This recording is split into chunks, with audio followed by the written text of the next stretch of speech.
장에서 다니엘이 본 환상, 우리 어제 봤는데 바다에서 올라온 네 마리의 짐승이 있었죠. 첫째는 사자 같았고, 둘째는 곰 같았고, 셋째는 표범 같았고, 넷째는 무섭고 놀라우며 매우 강한 이런 짐승이었습니다. 그래서 이제 그뿐만 아니라 또 땅의 모습은 이랬는데 하늘에서는 왕자가 놓여 있고 옛적부터 항상 계신 이가 좌정하셨는데 그분께서 심판하는 책을 딱 펴놓고 있고, 그래서 이 작은 뿔, 넷째 짐승 가운데서 나왔던 작은 뿔이 말하고 신성모독하는 말을 하고 있을 때 그 넷째 짐승을 죽이는, 하나님께서 심판하시는 이런 모습들을 보여주었죠. 뿐만 아니라 이제 하늘을 구름을 타고 옛적부터 항상 계신 에게 인도되는 인자 같은 이, 그가 결국은 나라와 권세와 영광을 다 얻게 되고 모든 나라, 민족, 족속들이 다 그분께 이제 섬기는 이런 모습들을 바라보면서 결국 이것이 하나님 나라가 영원하고 하나님의 권세가 멸망하지 않을 권세다라는 이야기를 들려주는 그런 환상을 이 다니엘이 보게 되는 것입니다. 이 환상을 봤을 때 오늘 15절 보시면은 다니엘이 중심에 근심하며 머릿속 환상이 나를 번민하게 했다. 앞에서 우리가 느부갓네살이 꿈을 꾸었는데 무슨 꿈인지 몰랐고 해석이 안 됐을 때 번민하고 근심했던 것처럼 오늘 다니엘은 꿈을 보긴 왔는데 도대체 이게 정확하게 어떤 것인지 좀 다니엘로서도 사실은 힘들었던 것 같아요. 그래서 하나님께서 결국은 해석해 주지 않으면은 아무리 선지자라 할지라도 이 번민하고 근심할 수밖에 없다라는 것을 알 수 있습니다. 그래서 이제 그가 이제 이것을 그 곁에 모셔선 사람들, 바로 천군 천사 중에 한 사람에게 이 진상을 물어보니까 그가 내게 이제 말해서 그 일의 해석을 알려주는데 그 해석의 요약이 17절 18절입니다. 그러니까 엄청난 꿈을 봤는데 그 꿈을 딱 해석해 주는데 딱 두 줄로 해석하는 거예요. 뭡니까? 그 큰 짐승은, 내 짐승은 세상에 일어날 내 왕이다. 왕이 아니라 이제 NIV 같은 데는 킹덤으로 나와 있거든요. 그러니까 왕국, 제국이다. 네 가지 왕국이다. 그러면서 그러나 18절 지극히 높으신 이의 성도들이 나라를 얻게 될 텐데 그 누림이 영원하고 영원하고 영원하다. 그러니까 이 세상 나라는 이렇게 계속 바뀔 거다. 근데 그것은 한시적인 나라가 될 것이다. 반면 성도들은 뭐 여러 가지 고난도 당하고 그렇게 하겠지만 결국 성도들이 나라를 얻게 될 것인데 그 나라는 영원하고 영원하고 영원하다. 그러니까 하나님 나라의 영원성과 이 땅 나라의 한시성, 일시성 이것을 대조하면서 이렇게 딱 요약을 해주는 것입니다. 근데 이 요약을 듣고 난 다음에도 이 다니엘이 속이 시원한 게 아니라 궁금한 게 있었어요. 도대체 넷째 짐승이 확실히 좀 알고 싶었어요. 그래서 19절 보니까 그것에 대해서 확실히 알고자 해서 왜 알고 싶었는가 보니까 다른 짐승과는 달랐어요. 시험이 무서웠다는 것이죠. 그래서 뭐 부서뜨리고 먹고 막 발로 밟고 또 10뿔도 나오고 또 한 뿔이 나오는데 세 뿔을 또 뭐 빼고 그리고 그 뿔은 눈도 있고 말도 하고 다른 동료보다 크고 그리고 이 뿔이 성도들과 싸워서 막 이기고 이런 모습들이 있으니까 도대체 이게 뭔지 궁금해서 이제 물어보는 것이죠. 그러니까 23절부터 27절까지 해서 이제 이 모신 사람, 모신 이제 천군 천사가 하나님 곁에 있는 스랍 중에 한 사람이겠죠. 그가 이제 이야기를 해주는 것이 바로 23절부터 27절이에요. 그래서 넷째 짐승은 땅의 넷째 나라인데 다른 나라들과는 달라서 온 천하를 삼키고 밟고 부서뜨릴 것이다. 그 중에서 10뿔은 그 나라에서 일어날 10왕이다. 근데 또 하나가 일어나는데 먼저 있던 자들과는 다르고 새 왕을 복종시킬 것이다. 그러니까 세상 나라가 이렇게 바뀌어서 넷째 나라 가운데서 이렇게 10왕도 있고 또 그런데 10왕 중에서 새 왕을 뭐 죽이고 또 다른 왕이 나오는데 그런 나라 그 왕이 결국은 새 왕을 복종시킬 것이다. 그러면서 그가 장차 지극히 높으신 이 하나님을 말로 대적하고 또 지극히 높으신 이의 성도를 괴롭게 하고 자기 마음대로 때와 법을 아예 고치고 그리고 뭐 아예 무법 아예 법 없는 사람처럼 불법한 자가 된다는 것이죠. 성도들은 그의 손에 붙임받았는데, 붙임받았다는 걸 봤을 때는 하나님께 붙였다 이런 뜻을 가지고 있겠죠. 그러니까 결국은 그가 성도들을 괴롭히긴 하는데 이것도 하나님의 작정 가운데 있다. 그러면서 한때와 두때와 반때를 지낼 것이다. 한때, 두때, 셋때로 나아가면 더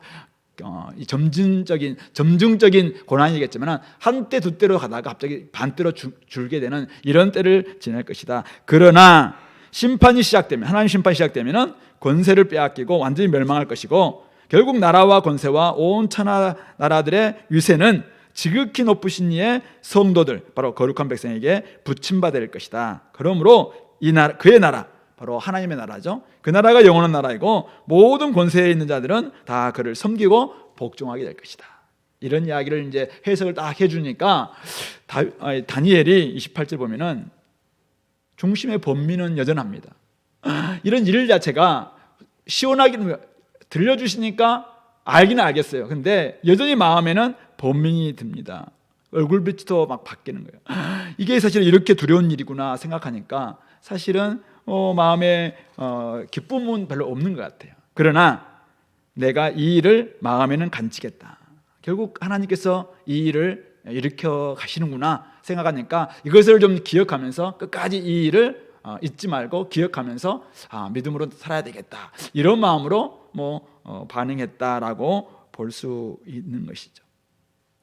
우리는 먼저 다니엘이 왜 이렇게 하나님의 말씀을 듣고도 이렇게 해석을 다 듣고도 번민할 수밖에 없었을까? 그러면서 왜 이 일을 마음에 간직했을까? 생각해 볼 수 있습니다. 우리는 너무 쉽게 이런 일들, 하나님의 말씀이 세상은 이렇게 될 것이고 성도들은 이렇게 고난을 당하다가 결국은 하나님 나라가 승리할 것이다 이렇게 하면은 그냥 남의 일처럼 그냥 쉽게 말하고 그래 이렇게 되고 그렇게 염려할 거 없어 이렇게 말할 수도 있겠죠. 오늘 여기 나와 있는 우리 들었잖아요. 우리는 또 지나온 세대잖아요. 그러니까 첫째 짐승은 바벨론이고 둘째 짐승은 바벨론이 이겼던 메데파사고 셋째 짐승은 헬라고 넷째 짐승은 아마 로마 제국이었던 것 같아. 근데 성도들은 고난 당했고 그러다가 승리했어. 너무 쉽게 이렇게 이야기할 수 있어요. 그러나 지금 이 일을 받고 있는 다니엘, 지금 누구 시대에 살고 있습니까? 벨사살 왕이 지금 등극한 지금 바벨론 시대를 살고 있는 거거든요. 포로민으로 살고 있는 바벨론이 다니엘이에요. 그러니까 이런 이야기를 들었을 때 그가 여전히 성도들이 도대체 어떻게 될 것인가, 아니 본인이 어떻게 될 것인가 생각해 보니까 물론 이길 것이다라고 이야기는 해요. 그러나 사실은 이게 두려움이 있는 거죠. 그 고난과 고통과 힘듦이 어떠할 것인가 생각해 보니까 사실은 마음에 근심이 생길 수 있는 것입니다. 내일 시험 치는 고3 있는데 시험 유형이 이렇게 나온다. 그래 시험이라는 게 별거 아니야. 지나고 나면은 시험이 우리 인생을 좌우하는 것도 아니야. 그냥 너무 쉽게 이렇게 이야기한다면은 그 아이가 그래? 이렇게 될까요? 사실은 내일 안 그래도 긴장하고 있는데 사실은 여전히 어떤 문제가 나올지 몰라서 지금 긴장할 수밖에 없는 사람에게 그냥 별거 아니야 이렇게 이야기하는 것은 별 도움이 안 될 수 있겠죠. 어쨌든 간에 아무리 우리 시험을 지내온 시대랄지라도 시험을 준비하는 입장 속에서는 마음이 긴장이 생길 수밖에 없고 그래서 우리가 이제 기도해 주기도 하고 격려하기도 하고 이렇게 하는 거 아니겠습니까? 오늘 다니엘도 마찬가지인 것 같아요. 다니엘은 이 환상이 결코 남의 문제가 아닌 것이, 바벨론의 한가운데 살아가고 있는 성도 중에 한 사람이고 도대체 어떤 일이 벌어질지, 벨사살은 또 어떤 왕이 되어서 자신과 이 하나님 백성들을 괴롭힐지 번민할 수밖에 없는 것입니다. 그러면서도 여전히 하나님께서 이 모든 것을 주관하고 계시는구나, 주도하고 계시는구나. 그러니까 그 말씀을 다 기억하는 것이죠. 이 일을 기억하면서 또 간직하면서 여전히 믿음으로 살아가려고 마음을 먹고 또 나아갈 수 있는 것입니다. 자, 오늘 이 말씀, 오늘 이 7장 15절부터 28절 말씀, 우리 네 환상의, 네 짐승 환상의 이제 해석과 관련된 말씀인데요. 이 환상이 오늘 우리에게 주시는 가르침은 무엇일까라는 것입니다. 저는 한 세 가지 정도로 한번 생각해 봤는데요. 먼저는 하나님의 계시에 대한 태도를 좀 가르쳐 주는 것 같습니다. 인생의 크고 작은 문제 앞에서 때로는 우리가 번민하고 근심하게 됩니다. 살다가 잘 모르는 문제 우리가 만나면은 사실은 도대체 이거 어떻게 할지 몰라가지고 무릎 꿇기도 하고 누군가로부터 지혜를 구하려고 하기도 하고 이렇게 하잖아요. 그럴 때 우리가 가장 중요한 것은 하나님께 지혜를 구하면서 하나님 앞에 나아가고 묻는 게 참 중요하겠다라는 것입니다. 오늘 다니엘이 꿈에 환상을 봤습니다. 많은 사람들에게 꿈이 뭔지 환상에 대해서도 해석도 해줬던 다니엘이에요. 근데 자신이 지금 그 꿈을 꾸고 여러 가지의 환상을 받게 됐을 때 이거에 대해서 사실 잘 모르겠다는 거예요. 번민하고 또 근심이 생길 수밖에 없는 이런 상황이었습니다. 그럴 때 그가 어떻게 하고 있습니까?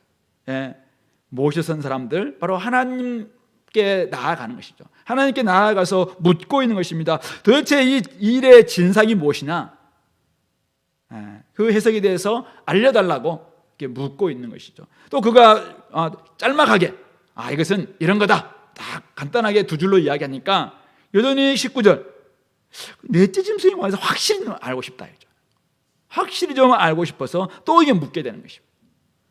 들어도 또 잘 모르고 들어도 궁금하고 그러면 또 다시 묻고 이런 것들이 결국 우리가 하나님의 지혜와 하나님의 계시를 대하는 우리의 태도가 아니겠는가라는 것입니다. 말씀을 들어도 때로는 우리가 확신이 잘 서지 않을 때가 있어요. 열심히 말씀 들었는데 깨달음이 없을 수가 있어요. 그럴 때 사실은 어떻게 해야 됩니까?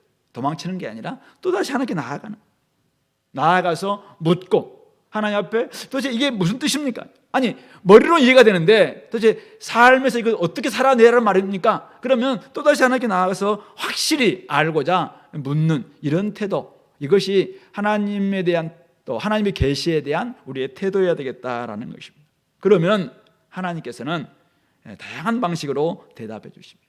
왜냐하면 하나님은 옛적부터 항상 계신 이입니다.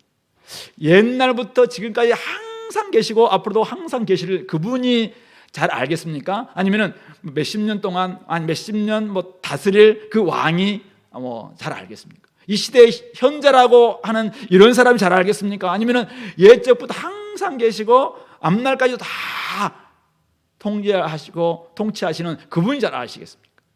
그럼 우리는 그분께 나아가는 것입니다. 지극히 높으신 분이라고 하나님을 그렇게 이야기하고 있어요. 그분은 가장 큰 권세를 가지고 계시는 분이시죠. 그러므로 크고 작은 문제를 만났을 때 그 문제 때문에 우리는 근심하고 번민할 수 있어요. 오늘 다니엘도 그렇게 하고 있습니다. 그러나 이렇게 번민하고 근심하다가 그냥 알아서 그냥 보기 이렇게 할 것이 아니라 하나님께 나아가는 거예요. 하나님 앞에 나아가고 말씀 앞에 나아가고 하나님의 지혜, 하나님의 계시의 영을 저에게 허락해달라고, 지혜와 계시의 영을 허락해 주셔서 하나님의 놀라운 비밀을 가르쳐달라고, 가르쳐달라고 그렇게 기도하며 배우는 태도, 이것이 오늘 우리에게 중요하겠다는 것입니다. 우리끼리 열심히 해결하려고 해도 우리끼리 있잖아. 우리끼리 도토리 키대기 같은 우리끼리, 그냥 그 나무의 그 밭 같은 우리끼리. 우리 사람들은 다 고만고만 하잖아요.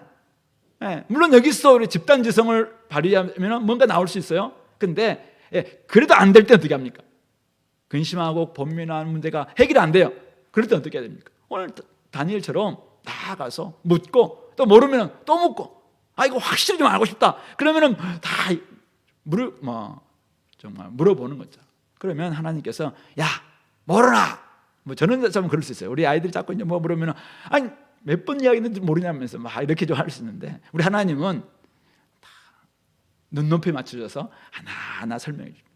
하나님은 엄청난 지혜를 가지고 있는데 이분은 또 굉장히 눈높이를 잘 맞추시는 분이에요. 그래서 옛날 고대인들한테는 고대인에게 맞는 그런 방식으로 해가 또 돌아가는 것처럼, 오늘날 우리는 알고 있어요. 지동설이라는 것을 알고 있는데 옛날 사람들은 천동설을 믿었던 사람들한테는 해가 떠서 해가 지는 것처럼 이렇게 하나님이 가르쳐 주시는 거예요. 왜냐하면 그 사람들한테 지동설이 맞다 이렇게 해도 그 사람들은 못 알아들으니까 옛날에는 이 방식대로 해요. 오늘 우리 때는 또 우리 방식대로 하나님께 가르쳐 주시는 것이죠. 그러므로 하나님께서 가장 지혜로운 분이라는 사실을 깨닫고 그분 앞에 나아가서 묻기만 한다면 얼마든지 하나님은 오늘 놀라운 일을 가르쳐 주신다. 그리고 하나님이 가르쳐 주시는데 너무 놀라워요. 오늘 다니엘처럼. 이럴 때 어떻게 해야 됩니까? 야, 이런 게 어딨어? 이렇게 하기보다는 놀라움을 감추지 마시기 바랍니다.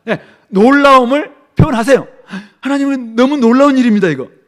그런데 그것을 잊어버리면 안 돼요. 다 마음에 간직하는 거예요.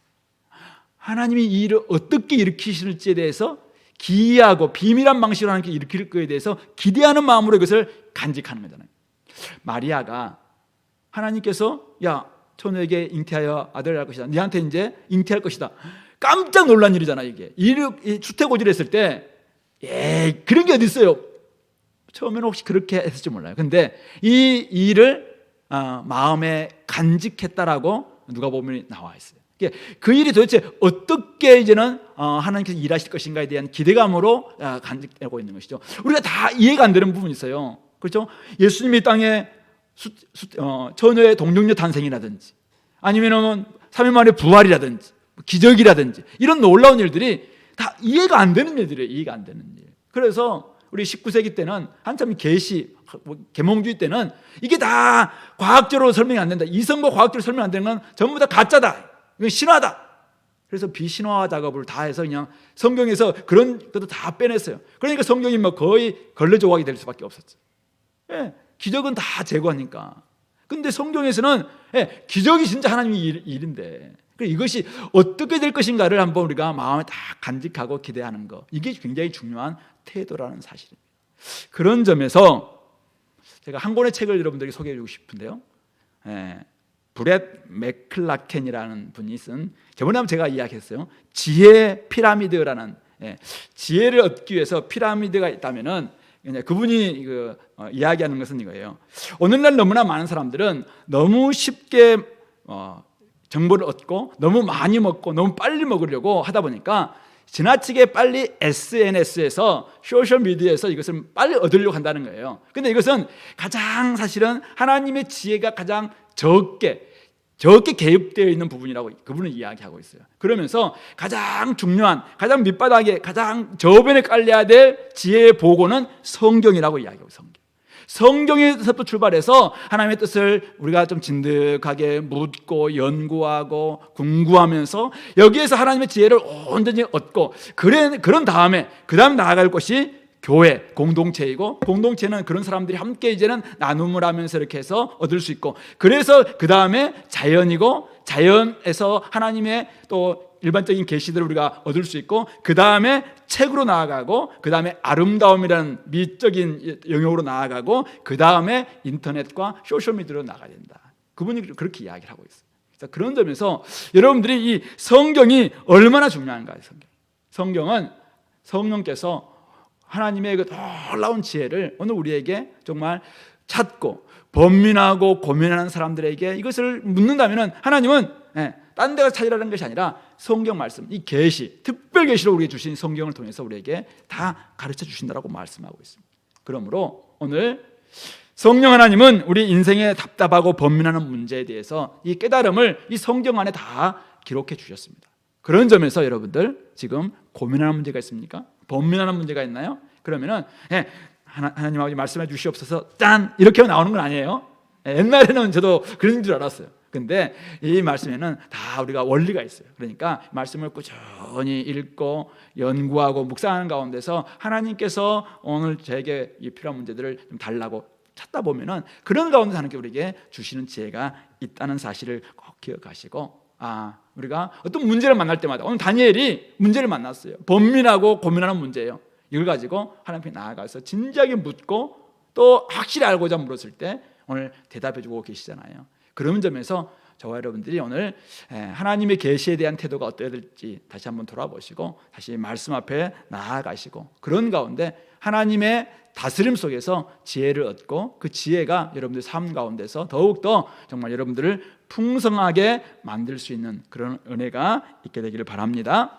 두 번째는 오늘 여기서 알 수 있는 것은, 가르쳐 주시는 가르침은 세상 나라에 대한 가르침이에요.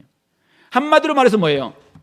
오늘 17절 아까 봤어요. 세상 나라, 이 내 큰 짐승은 세상에 일어날 내 왕국이다, 내 왕이다. 그러나 오늘 우리 성경은 없지만은 그러나 지극히 높으신 이의 성도들이 나라를 얻게 될 것이다. 그러므로 세상에 대해서 우리가 알려주는 건 뭐예요? 무시무시한 나라들이 계속 일어날 겁니다. 그러나 그 나라들은 일시적인 나라에 불과하다. 그러므로 세상 나라 두려워하지 말라라는 것입니다. 앞으로 일어날 넷째 나라 확실히 알려주겠다. 10뿔이 있고 그 외에 나오는 작은 뿔에 대해서 보여주면서 뿔을 가지고 있는 왕이 그리고 먹고 부서뜨리고 나머지는 발로 밟고 막 이렇게 정글과 같은 이런 세상을 만들 거라는 것이죠. 그가 지금 한 나라 안에서도 새 왕을 막 죽이기도 하고, 그래서 결국 세상은 세상에 온전한 평화가 있을 것인가? 그 없다는 것을 이야기해 주고 있어요. 그 안에는 한 나라 안에서도 막 반역과 그다음에 막 그죠? 분열의 세상이다라는 것을 분명히 가르치고 있습니다. 뿐만 아니죠. 세상은 말로 하나님을 대적하고 성도들을 괴롭게 하고 성도들을 또 그 손에 붙임받아서 결국은 이 땅 가운데서 성도들이 참 많이 그 세상 나라에 의해서 괴롭힘을 당하게 될 것이다 라고 이야기하고 있습니다. 물론 이 나라에 대해서 이제 여러 가지 해석이 있습니다. 어떤 이제 마지막에 적그리스도다라고 이야기하기도 하고, 데살로니가 후서에 나와 있는 불법의 사람이다라고 이야기하고, 다양한 해석이 있지만은 중요한 것은 이거예요. 세상 나라에 일어나고 있는 많은 왕들, 세상 나라는 한마디로 말해서 하나님 나라가 아니기 때문에 우리의 일상, 우리 삶 가운데서 이런 일들은 계속 일어나게 될 것이고, 결국 세상 나라는 끊임없이 우리 성도들을 괴롭히고 또 하나님을 대적하고 또 자기 마음대로 막 이 땅을 운행하려고 하는 그런 통치자들이 일어나는 곳이 바로 세상이다. 그러므로 세상에 지나치게 소망을 두지 말라라는 것입니다. 교회와 성도들이 잘못 살아서 조롱받는 경우가 있습니다. 오늘날도 우리 한국교회가 세상에 신뢰감을 주지 못해서 교회가 욕을 많이 먹고 있고 조롱을 당하고 있고, 저는 목회자로서 어디 가서 사실은 믿는 사람들한테는 제가 목사입니다라고 이야기할 수 있지만, 물론 전도 가서 제가 이제 목사라고 이야기를 하긴 합니다만은, 사실은 어디 가서 목회자라고 말하기가 부끄러울 정도로 요즘 목회자들이 사고도 많이 치고 막 이런 일들이 많이 있잖아요. 자, 그런데 우리가 있잖아요. 도덕적으로 잘 살고 또 종교적으로도 진짜 하나님 말씀대로 막 거룩한 삶을 산다고 해서 세상 자체가 우리를 욕하지 않을까요? 성경은 분명히 이야기하고 있습니다. 세상의 정체성은 하나님을 대적하는 큰 바다에서 올라온 짐승들과 같다라고 이야기하고 있습니다. 그러므로 세상은 성도들을 조롱하고 희롱하고 욕합니다. 때로는 힘과 권력을 가진 자들이 성도들을 괴롭히고, 때로는 야비하게 괴롭히고, 때로는 잔인한 만행을 저지르면서 괴롭히고, 때로는 사실은 알게 모르게 교회를 박해하는, 바로 그곳이 결국은 세상 나라다. 그러므로 바울도 디모데후서 3장 1절에서 말세에 고통하는 때가 이를 것이다 라고 그렇게 예고하고 있는 것입니다. 그러므로 오늘 저와 여러분들, 우리 성도들 또 교회는 어떤 세상을 만나든지, 어떤 정부를 만나든지, 어떤 여러분들이 살아가는 동안 우리 20대, 30대들은 앞으로 이제 5년마다 계속 새로운 대통령이 나오기도 하고, 여러분들이 기대했던, 여러분들이 좋아했던 사람이 있는가 하면은 그렇지 않은 사람도 있을 거라고 생각해요. 언제 우리가 또 남북이 통일될지, 아니면 주님이 오셔서 또 언제 될지 모르겠지만은 그날이 오기까지는 결국은 우리가 이거는 기억해야 됩니다. 믿는 사람들은 이 땅 가운데서 고통당하게 되어 있다. 핍박을 당할 수 있고 어려움을 겪는 것은 다반사다. 그냥 밥을 먹는 것과 차 마시는 것처럼 일상적인 일이다. 그렇게 말하고, 그러므로 그것은 당연하게 생각해야 된다.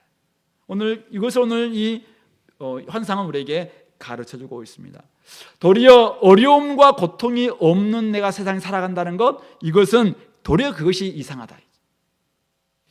하나님의 심판이 시작되지도 않았는데도 불구하고 분명히 한 때와 두 때와 반 때가 지나고 난 다음에 하나님의 심판이 시작되면은 이들이 이제는 딱 권세가 꺾여서 하나님의 나라로 바뀐다고 이야기했는데, 아직 그 때가 아님에도 불구하고 나에게 그냥 고난이 없다? 세상이 막 나를 너무 잘 대해준다? 그걸 도리어 이상히 얘기해요. 혹시 내가 세상과 지금 너무 짝하고 있는 것은 아닌가? 이것을 돌아봐야 된다. 그렇게 말씀하고 있는 것이죠. 물론 우리가 여기서 이제 주의할 점, 세상은 성경에 세 가지 용법으로 사용되고 있어요. 첫 번째는 하나님이 이처럼 세상을 사랑하실 때 세상 사람들을 사랑하는 거예요.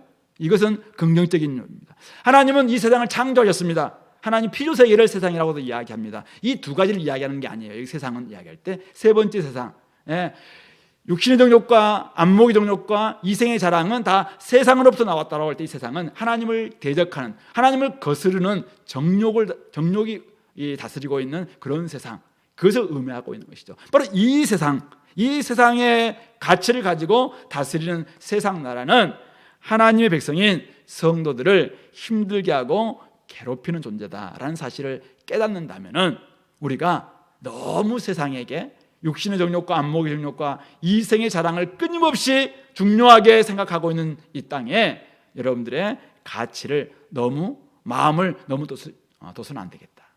특별히 말세가 더욱더 좀 깊어가고 있는 이때 이런 힘들고 어렵고 고난과 고통당하는 일들은 더 많아질 것이다 라는 것을 우리가 생각해 본다면 우리가 어디에 마음을 둘 것인가, 어디에 소망을 둘 것인가 다시 한번 생각해 보시고 오늘 이 비전을 통해서 물론 다니엘이 생각해 보니까 정말 고통이 찾아온다는 것을 그가 깨닫게 됐어요. 그러니까 범민할 수밖에 없어요.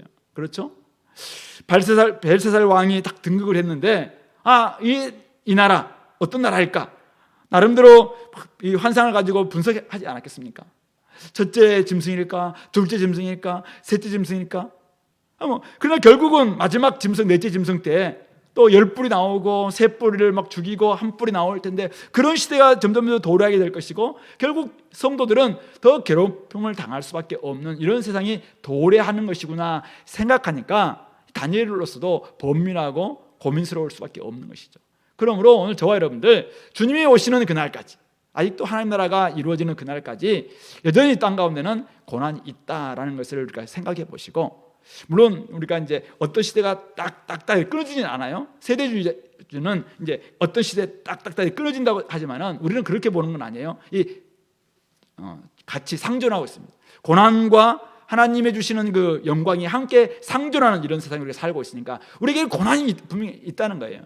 그래서 우리 끊임없이 이 부분에 대해서 우리가 정말 마음을 두고 이것들을 생각하지 않으면 우리가 고난이 올 때마다, 성도들에게 고난이 올 때마다 왜 내가 죄 지었나? 내가 잘못했나? 이렇게 생각할 수 있다는 것이죠. 그러므로 이것은 당연한 것이다. 그러므로 우리에게 고난이 온다는 것, 세상이 너희를 핍박하는 것 당연하다. 그러나 담대하라, 내가 세상을 이겼다, 주님께서 말씀하잖아요. 그런 점에서 우리가 세상은 이런 곳이구나 생각하시고 세상에 지나치게 여러분들의 마음을 두지 않도록 돌아보는 것이 중요하겠다라는 것입니다. 마지막 세 번째, 바로 성도들 교회에 대한 가르침을 여기서 주고 있습니다. 특별히 오늘 이 환상 해석은 오늘 하나님의 천사가 들려준 해석을 보면은 성도들에 대한 말씀이 굉장히 많다는 것을 알 수 있어요. 아까 우리 17절 18절 보시면은 지극히 높으신 이의 성도들이 나라를 얻으리니 그 누림이 영원하고 영원하리라, 그렇게 이야기했어요. 그리고 또 다시 이제 그러면 넷째 짐승이 무엇입니까? 라고 물었을 때 그가 대답해 준 말씀이 25절 말씀 가운데 보시면은 장차 지극히 높으신 이를 말로 대적하고 지극히 높으신 이의 성도를 괴롭게 할 것이다, 그렇게 이야기하고 있고 그 뒤에도 성도들은 그의 손에 붙임 바 되어 한 때와 두 때와 반 때를 지내리라, 그렇게 이야기하고 있습니다. 뿐만 아니라 27절도 보시면은 나라와 권세와 온 천하 나라들의 위세가 지극히 높으신 이의 거룩한 백성에게 붙임 바 되리니 그의 나라는 영원한 나라이라, 이렇게 이야기하고 있습니다. 우리가 원래 좀 13절, 14절을 보시면은 그 권세와 영광과 나라를 원래 인자 같은 이에게 주시는 그 환상으로 봤잖아요. 근데 이 인자 같은 이가 받았던 이 권세가, 이 나라가, 이 영광이 결국 27절에서는 그 나라와 권세와 온 천하 나라들의 위세가 인자 같은 바로 예수님을 통해서 결국 지극히 높으신 이의 거룩한 성도들에게 붙임받는다라고 이야기하고 있어요. 그러니까 결국 예수님이 얻게 된 이 권세가, 그 주권이, 그 나라가, 그 영광이 예수님이 구원하신 성도들에게 함께함으로 말미암아 함께 이것을 누리게 되는 것이죠. 그래서 우리 계시록 20장 4절을 보시면은 결국 살아서 성도들은 바로 그리스도와 함께 왕노릇하게 될 것이다 라고 이렇게 말씀하고 있는 것이 바로 이런 대목입니다. 결국은 원래 주님께서 나라와 영광과 또 권세를 다 갖는 분이잖아요. 근데 그분께서 구원하시는 성도들에게 이것을 같이 주시는, 나눠주시는 거예요. 그래서 우리가 이 땅 가운데서 이제는 그 나라와 권세와 영광을 함께 누리면서 왕노릇하는 것이죠. 근데 왕노릇은 내가 왕이다 이런 왕노릇이 아니죠. 이 땅을 바로 대리 통치하는 거예요. 대리 통치하는데 하나님 나라의 정신으로 대리 통치하는 거예요. 이것은 굴림이 아니라 섬김이죠. 바로 겸손과 온유로 이 땅을 대리 통치하는 모습이 성도들이 이 땅에서 살아가는 모습이다. 그것을 이야기하고 있는 것이죠. 그러므로 오늘 이 다니엘서 7장 하반절에 나와 있는 이 환상 해석은 굉장히 성도들의 이 교회에 대한 가르침을 우리에게 좀 가르쳐주고 있는 것입니다. 우리가 3장에서도 다니엘의 세 친구 제가 설교하면서도 결국 성도들이 이 땅에서 받는 두 가지는 고난과 영광이라고 이야기했어요. 근데 결국 여기에서도 마찬가지입니다. 오늘 성도들, 교회가 우리가 받는 두 가지의 운명과 같은 그것이 있다면 그것은 오늘 고난과 영광이라는 것입니다. 이 고난, 말로 표현할 수 없을 정도로 괴롭고 고통스러운 이 고난이 긍휼 없이 자행되는 무자비한 고통이 큰 환난으로 표현할 수밖에 없는 이 고통이 우리들 시대 가운데서 일어나게 될 것이라고 이야기하고 있는 것이죠. 그러나 다행인 것은 뭐예요? 아까도 이야기했어요. 한 때와 두 때와 세 때로 확대 계속 점증적으로 나아가는 것이 아니라 한 때와 두 때를 지나서 갑자기 반대로 줄어드는 거죠. 그러니까 두 때에서 반대니까 4분의 1로 줄어드는 거예요. 갑자기 한때에서 두 때 이 고난이 될 때마다 얼마나 내가 죽겠구나 생각이 들 때로 고난이 너무 심하다는 걸 알면서 하나님 왜 우리에게 이렇게 고난 주십니까? 막 이렇게 막 울부짖을 때 하나님이 갑자기 이 고난을 4분의 1로 확 줄여주시는 거예요.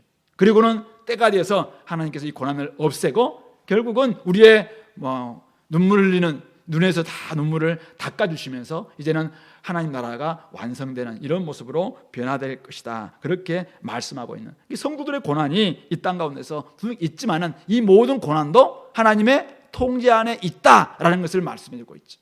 두 번째, 성도들의 받을 영광, 그것은 종말론적이지만은 그것은 영원한 것이다라고 이야기하고 있습니다. 지극히 높으신 이의 성도들이 나라를 얻고 그 누림은 영원하고 영원한 것이라고 이야기하고 있습니다. 그러므로 영원한 하나님 나라에서 우리가 위로와 격려를 받게 될 것이고 분명히 성도들을 위해서 고난을 풀어주시고 또 성도들에게 바로 그리스도께서 가지고 계시는 그 영광과 권세와 통치를 나라를 결국 온 우리 성도들에게 함께 나눠줌으로 말미암아 함께 왕으로 할 수 있는 그런 은혜를 주실 것이라고 말씀하고 있는 것입니다. 그러므로 우리 성도들은 이 땅에서 우리 로마서 8장 18절 말씀 잠시 받는 환난에 경항한 것 때문에 영원히 누리게 될 영광 이것을 포기하는 일이 없도록 잠시 받는 환난에 경항한 것은 장차 우리가 받게 될 영광에 좋게 비교할 수 없다는 말씀이죠. 그러므로 지금 우리가 받는 고난은 잠깐 일시적인 고난. 그러나 우리가 나중에 얻게 될 영광은 영원한 영광, 끝없는 영광이라는 거예요.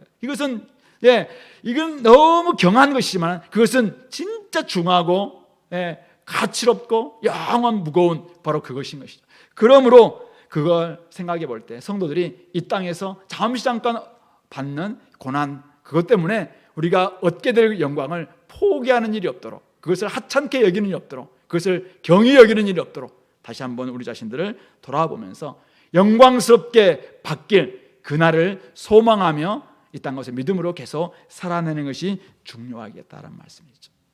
그러므로 오늘 이렇게 계시에 대한 가르침과 또한 세상 나라에 대한 가르침과 성도들의 고난과 영광에 대한 가르침을 받게 된 저와 여러분들 이 땅에서 우리가 좀 어떻게 살았으면 좋겠는가 다시 한번 이제는 좀 우리가 오늘을 한번 생각해 봅시다. 오늘을 이 땅은 어떤 세상입니까? 우리 로마서 8장에서 보면은 탄식하는 세상이라고 얘기했어요.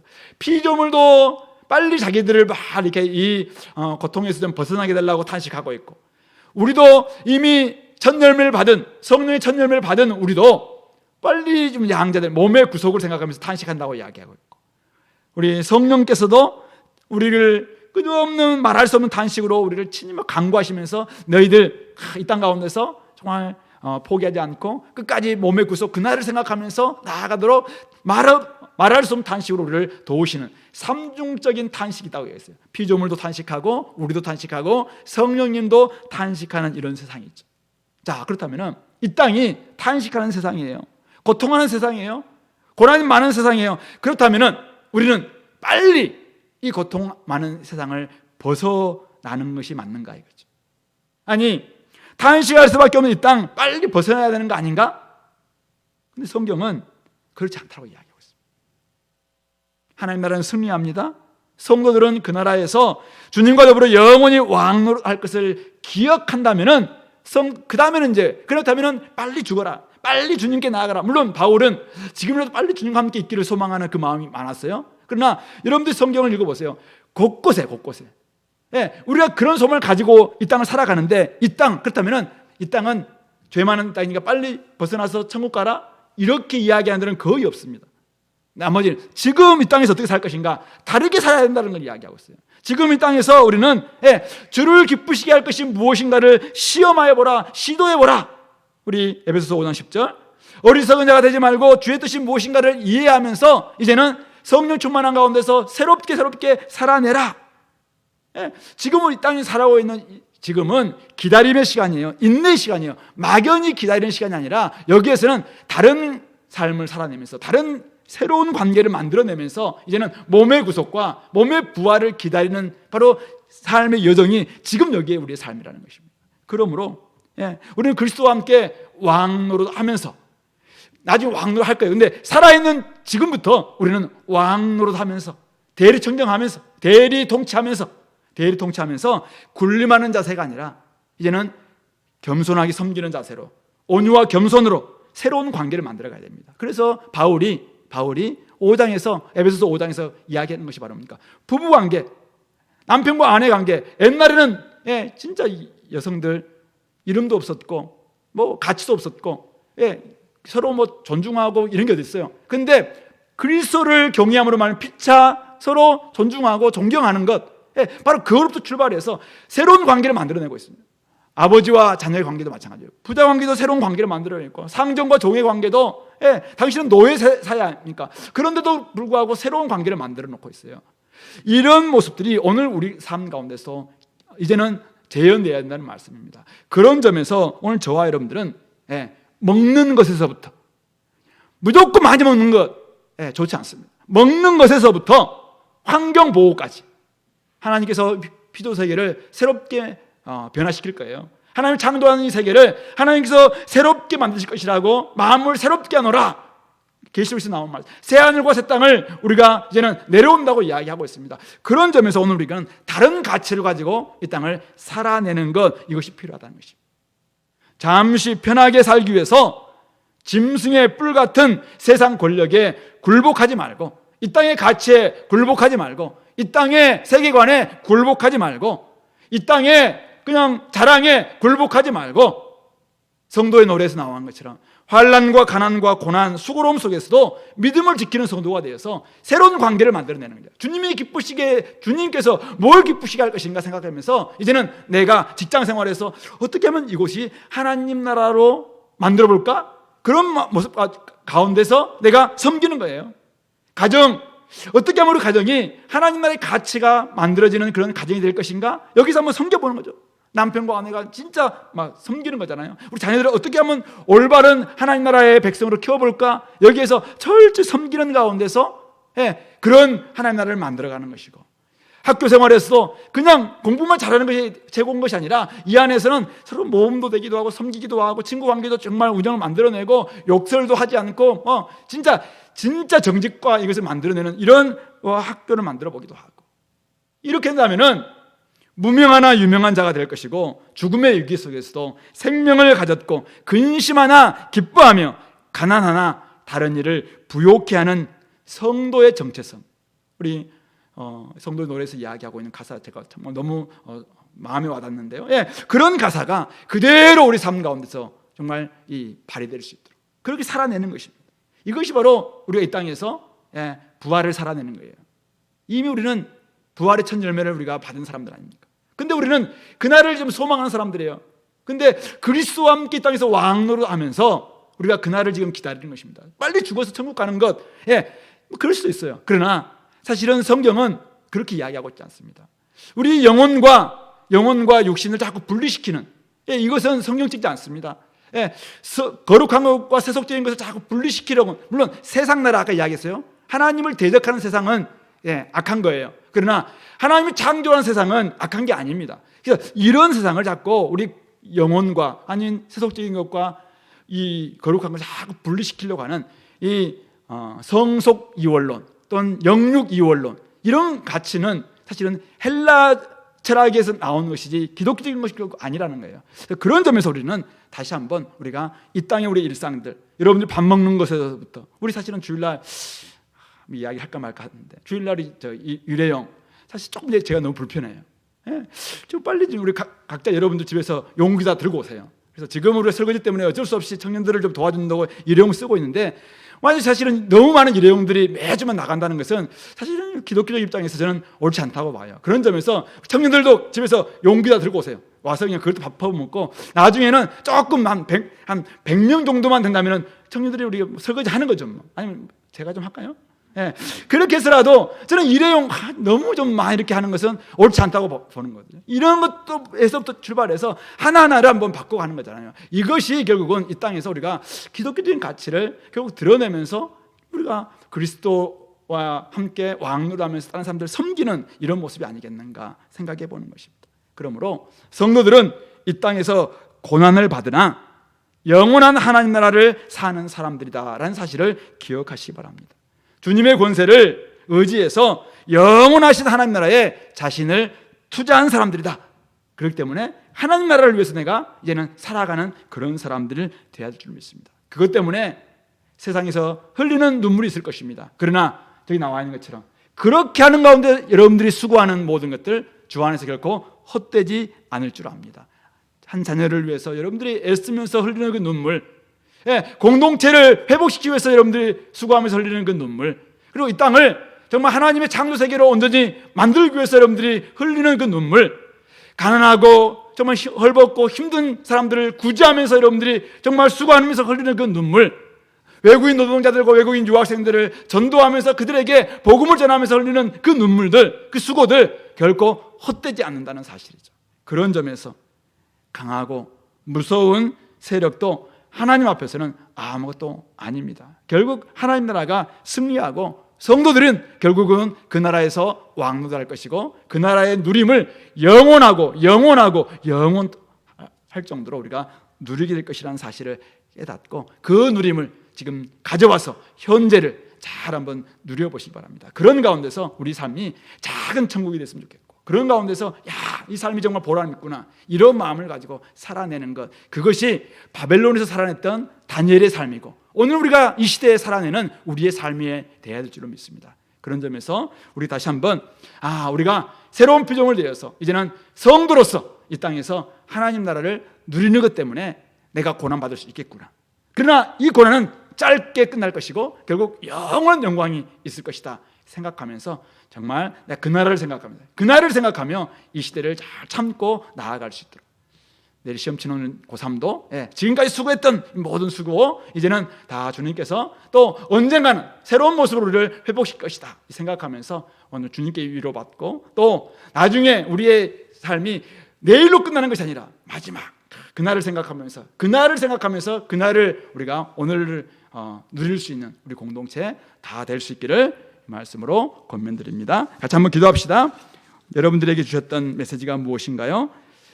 이 땅 가운데서 우리가 어떻게 살아낼 것인가? 고난이 있을 것입니다. 그러나 그 고난을 작게 여길 수 있는 그 마음 달라고, 그러나 우리에게 얻게 될 그 영광은 정말 크고 중요한 것인데 그 영광을 지금 여기서부터 누리고 내가 정말 그리스도와 함께 그 권세와 나라와 또 그 영광을 함께 또 누릴 수 있는 그 은혜가 있게 달라고 같이 한번 기도하겠습니다.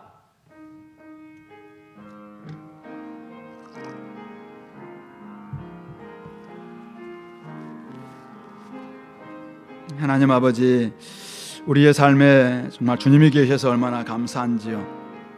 그러므로 하나님 아버지, 오늘도 우리로 하여금 이 땅 가운데서 하나님을 언제 드러내기를 원합니다. 하나님과 함께 살기를 소망합니다. 하나님의 놀라운 복음을 우리가 하나님 전하며 살아내기를 원합니다. 복음을 우리가 살아내기를 소망합니다. 하나님 아버지, 이 땅 가운데서 그것 때문에 고난받고 그것 때문에 힘들다 할지라도 하나님 아버지 다시 한번 주님을 바라보며 나아갈 수 있는 저희들 되게 도와주시고, 오직 아버지 주님께 주실 그 영광스러운 미래를 생각하며 달려나가는 저희들 될 수 있도록 아버지 함께하여 주시옵소서.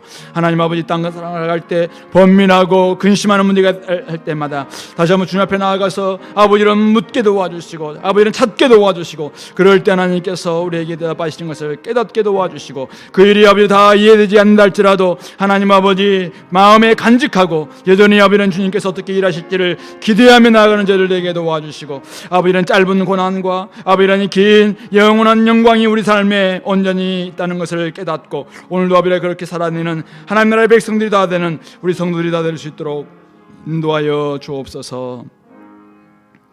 하나님 아버지, 은혜를 감사합니다. 오늘 말씀을 통해서 이 땅